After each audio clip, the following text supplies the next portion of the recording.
Hello. Welcome to my channel. This is a cross stitch channel where we talk about cross stitch and projects and stuff related to cross stitch. My name is Jani. I'm a Mexican stitcher and I'm trying to stitch a little bit. I am working on my 3 Things sampler by Moira Blackburn. I'm hoping to finish this soon. I won't tell you when because I always say this week and nothing. And I really want to finish this, and I really want to finish and watch this project because it's getting really dirty. I've been carrying this fabric all around the city, literally, stitching at coffee shops and at my work at the lunch hour and at the car when I'm waiting for Carlitos or and it has been a really hot days, so yeah, this fabric definitely will be grateful for a really nice bath. I am finished this band with the alphabet, and I finished all these motifs here with the house and the little animals, a peacock and the birds and the blue squirrel. Kind of weird, but okay. And I am just realizing that here I miss a crown, so a crown similar to this one, to this, and yeah, I will stitch the crown here. And finally I have to stitch the flowers in the final band, in the bottom part of the sampler. So yeah. and I will be done. I make some changes in this design. I translate the central phrase to Spanish, so I thought I don't really like to put my name, my full name in my pieces, or even my initials. I never stitch them, but here I stitch my initials instead of the year, because you're supposed to stitch here, the year of the date of the stitching, or your birthday or your wedding year. I don't know, you can put a year here, but instead I decided to put my initials.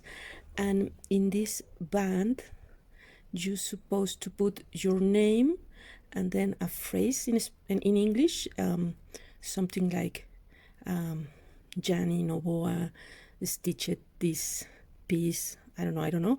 And but I decided, you know what, I don't want to put it a phrase, so I make this simple band.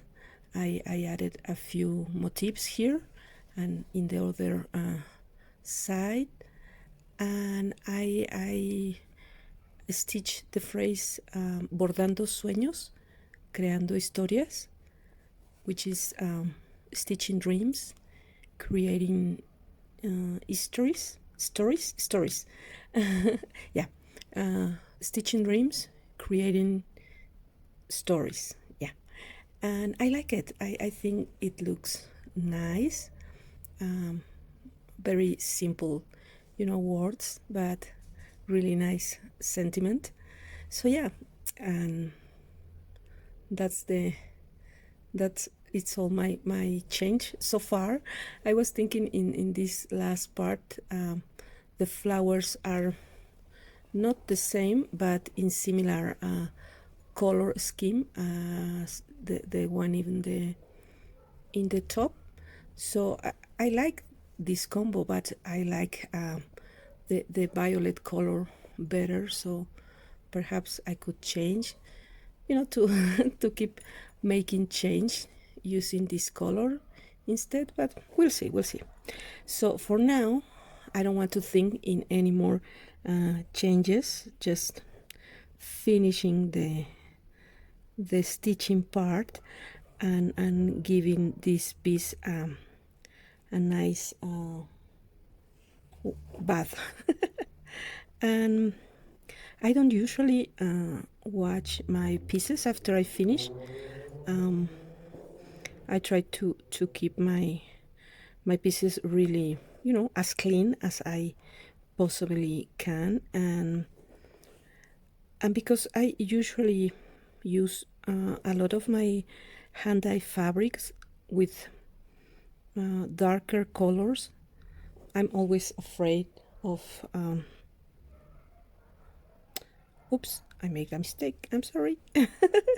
I was stitching the letter N instead of the letter M, so I make a little mistake. Let me fix it. And yeah, I was telling you that I don't usually watch my pieces, but in this case it's really necessary. And I'm using DMC flosses, so they are color fast, so you don't have to worry about the bleeding bleeding the fabric with the flosses. And I dye this fabric. This is a fabric that I dyed, but the colors are really neutral, so I am thinking that even though it got a little the color wash a little bit off, it's not going to affect the DMC, and perhaps this really light color will be somehow affected. It's going to be, nice, like a vintage touch, so I'm not worried. And I guess the cleaning the piece is going to be more important. So yeah, I'm going to watch this one, this big girl, like me, because yeah, it's a really big sampler. It's going to be an important piece, and I love it. And talking about how I don't like to watch my pieces after I finish, especially if I use hand dye fabric or dyed flosses. In my last finish, Gather Here by Liz Matthews, I use a lovely Gloriana silk, and I didn't watch the project, but when I was ironing the fabric, I put a little mist of water, to soft the fabric and help me with the iron process. And some of the drops of the water stay in the floss, in the silk, and start staining the fabric. But because my fabric was really heavily hand dye, has a lot of mottling, of spots, that particular bleeding of the silk is not was not noticeable, and what's okay. Nothing major happened, and it was just a drop of water. But the silks, those silk in particular, are not color fast at all, because the colors are really, really intense. So you have to be really careful when you use dyed silks or flosses or hand dye fabric, especially with the strong colors, because they tend to bleed. So yeah, I that's why I usually don't watch mine.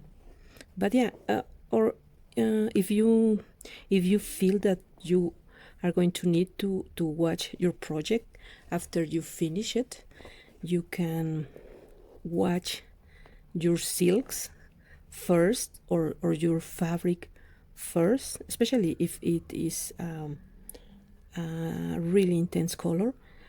And after you watch it, or you watch it, the fabric or the silks, and you get all the the color that can run off of your material, you can then stitch on with them. But even after that process, I will be really scared to watch my piece after I finish the project with hand dye silks or flosses or fabric in dark colors. I don't know what are your thoughts about that, but yeah, um, I remember watching some projects, red samplers, or something with the use of very dark silks, and after they wash them, they bleed the the fabric, the white fabric. So yeah, it's a shame. At the end, if something happened like that to me, I don't know. I guess I will be sad, but yeah, not that sad. It will be a peculiar piece of stitching, with a like a color halo around each motif. But yeah, that's why I don't watch my pieces. But I guess every stitcher has different, you know, ways of doing their own finish or their own stitching projects. I was reading today in a Facebook group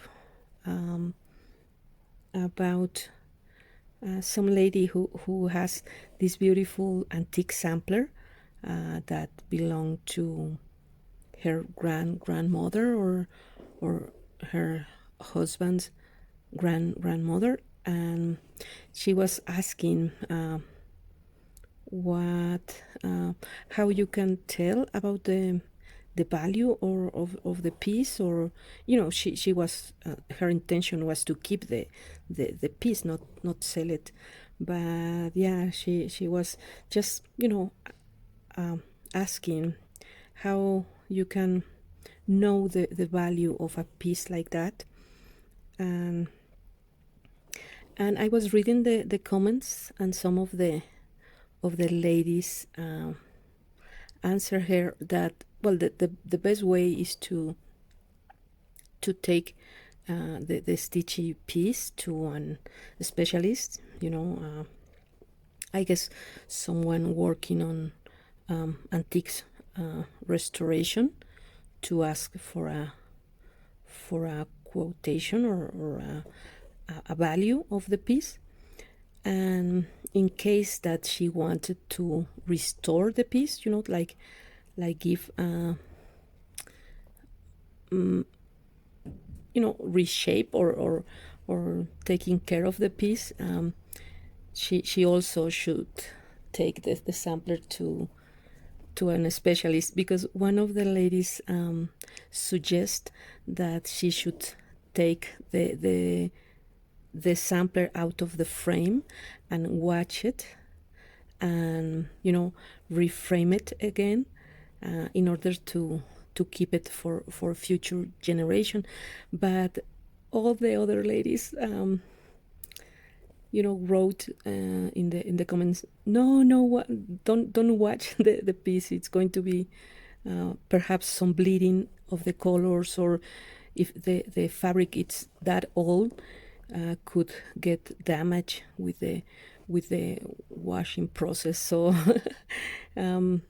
ask for a professional advice, or take the sampler to someone, some specialist in the field, but please don't watch the piece.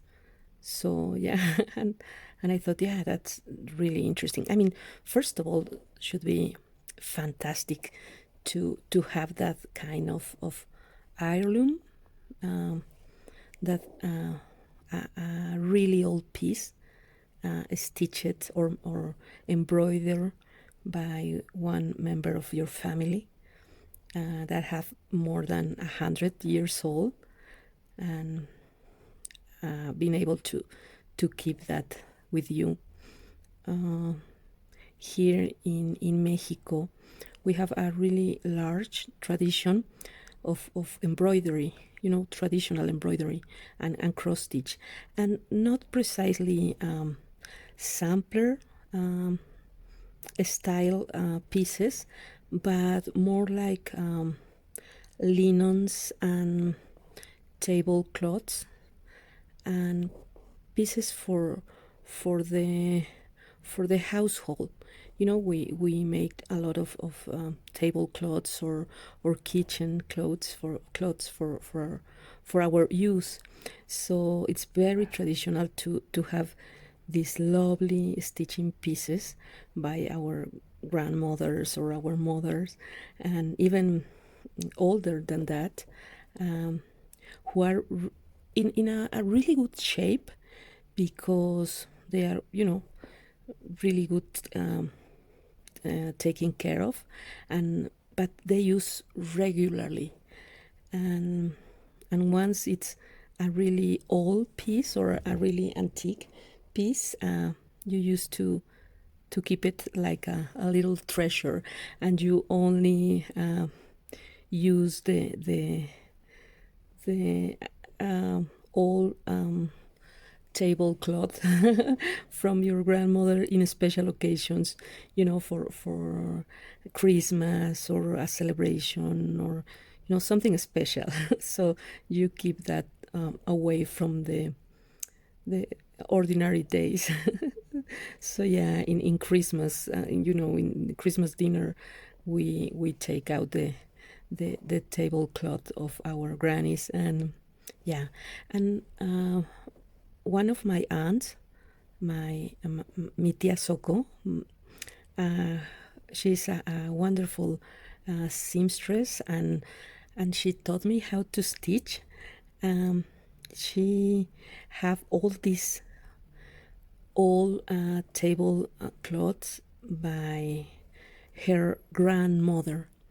So they are pieces about more than 100 years old, and some of them are in traditional embroidery technique, and some of them are in cross stitch. So yeah, I was just stitching, like in automatic, and I didn't look what I was doing, but all of this is wrong. So yeah, it's really nice to have this tradition, and most of it's like, in my case, taking that heritage, not just the pieces of stitching, or the linens or the tablecloths, but all the knowledge and all the love for the cross stitch. So yeah, perhaps my grandchildren could have or keep some of my stitching pieces. Who knows? Here in Mexico, we don't really have that large tradition of of Goodwill stores. So there's a lot of antiques store, but yeah, usually, we keep our things until they don't they don't work anymore, and then we throw out that when they are really really old. So we don't really have that stored, or that that tradition of having large Goodwill stores. We have markets, and you can find these treasures of antiques, and perhaps if you are lucky enough, you can find some old embroidery pieces. But it's not common, because, as I was telling you, it's a tradition that we keep in our families until they are really old and all raggedy. We use and use and use these pieces of stitching tradition and stitching art. I'm lucky enough of having some examples of embroidery my grandmother did, not especially or particularly samplers, but yeah, lovely pieces of linen. And I was looking a couple of that pieces that my aunt keep, and it's funny how they used to place like a red line of stitches, I guess, to identify their pieces, because sometimes it was also very traditional that we have these large parties in the city or in the town, and all the people in the town were invited, because it was a big celebration or a church celebration. So everybody brings food or plates and glasses and tablecloths. So you could lend your tablecloths. So I guess that's why my grandmother embroidered like red lines through her pieces to identify them, I guess. I mean, she was a clever lady. So yeah, it's so interesting to know about that, and all the traditions. So yeah, and they were this really white and perfect tablecloths. And here in Mexico, we love spicy food, and with a lot of mole, which is like a really seasoned salsa, very traditional and very rich, with a lot of ingredients and flavor, and this chocolate color of salt, really thick and delicious. We serve this mole with chicken and rice, and in the parties you spill the mole in the tablecloths, and this tablecloth, with all the embroidery work, finish at the end of the party with the mole stains. So yeah. All the ladies have to watch all the food from the tablecloths. So at the end, the piece finish, after they clean it really, really perfect for the next party or the next celebration. But thinking about putting, for example, this this sampler in the table, and then start placing the pots and the dishes with mole over my piece, my stitched piece. Oh my god. I start shaking with the idea of that. But yeah, different times. And also because it was really traditional, the use of these pieces in the house, in the kitchen. We learn from a very young age to stitch perfect backsides. I was reading that it's called somewhere it's called like the Mexican stitching method. When you do it's basically the Danish method with a perfect finish in the back, meaning the horizontal stitches in the back and the crosses in the front. So because the pieces of cloth that we stitch are for the everyday use, and you see the pieces from both sides, so you have to have this perfect finish. You see the rose or the flower in the front of the tablecloth, and in the back of the piece it's all little vertical stitches with the same shape of the flower. So yeah, that's how we learn to stitch, at least in the more traditional families or schools. And some of the ladies or the people who learn how to stitch get frustrated by this need or this imposition of having to create a perfect backside of each piece.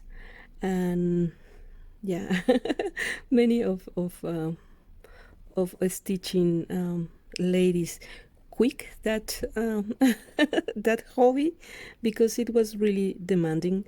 And most of all, it was like an obligation to make all these pieces in the school and have to be perfect, and and yeah, but that was just the way that we were taught how to do it.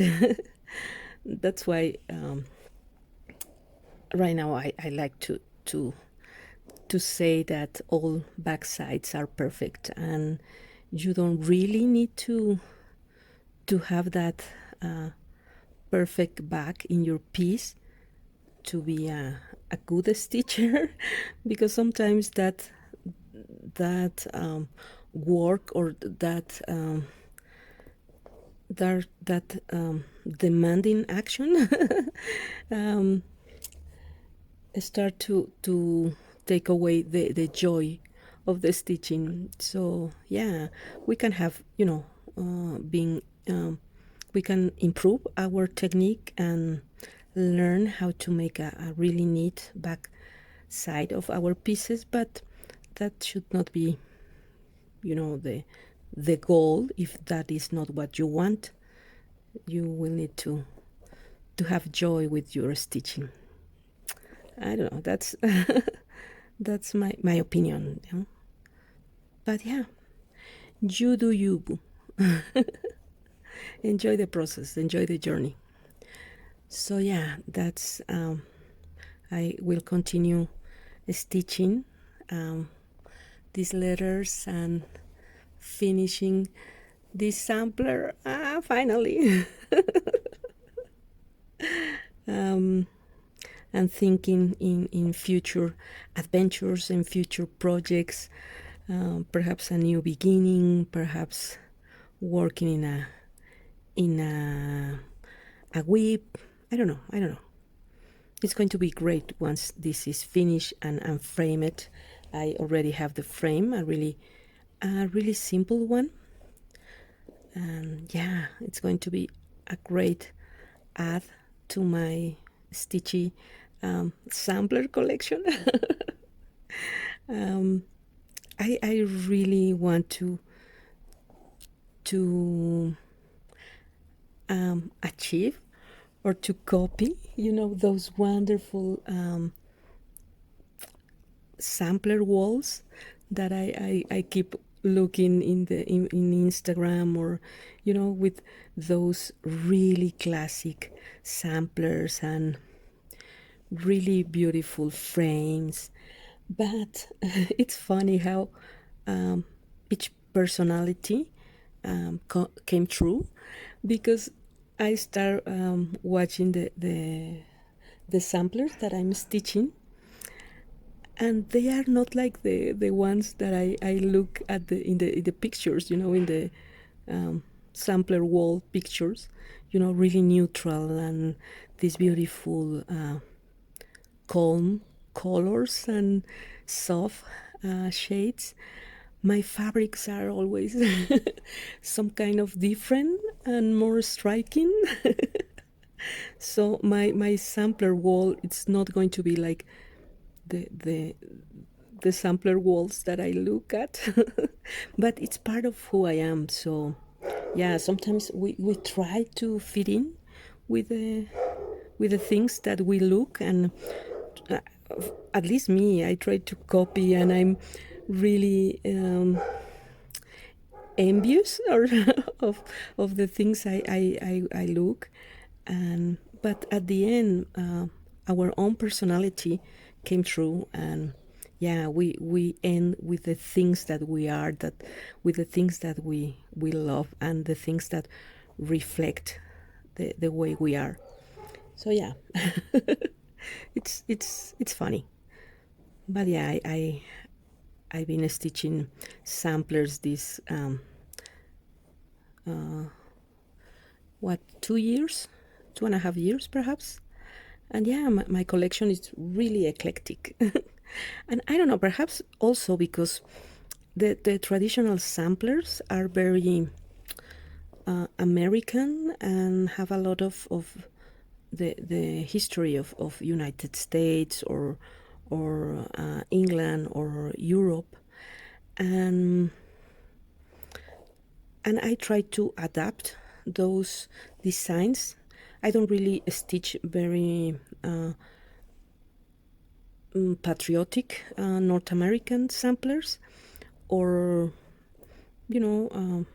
that type of very traditional from North America pieces, but I like more generic and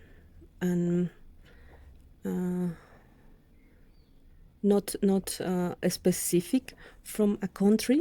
But if I like a motif, or I like a design, or perhaps it, it's the same with the very religious samplers. I don't really stitch anything religious. So if I love a sampler, and it has those really religious phrase, or motifs, I change it. For example, there's a lot of samplers of Adam and Eve, but that's something I don't feel attracted to stitch, so I don't stitch those particular samplers. And I watch many stitchers who show those pieces, and they are so pretty, and I love them. I love to watch them, but I don't feel I will be happy or content stitching those particular pieces for me. So I always try to find a more universal type of sampler.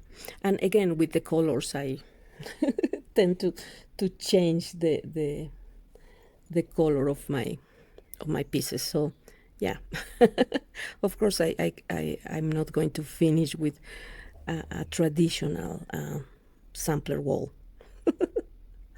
So yeah, well, that's a few minutes stitching together moving on with my three things sampler. El dechado de las tres cosas, which would be the Spanish name. In Spanish, the word sampler es muestrario or dechado, which is, you know, a sampler. But the word in Spanish is so pretty. Dechado. I love it. and I don't use that word because it's more common to call it sampler, but yeah, I should call it sampler o dechado, o sampler o muestrario. So yeah, thank you for being here, stitching with me, talking a little bit.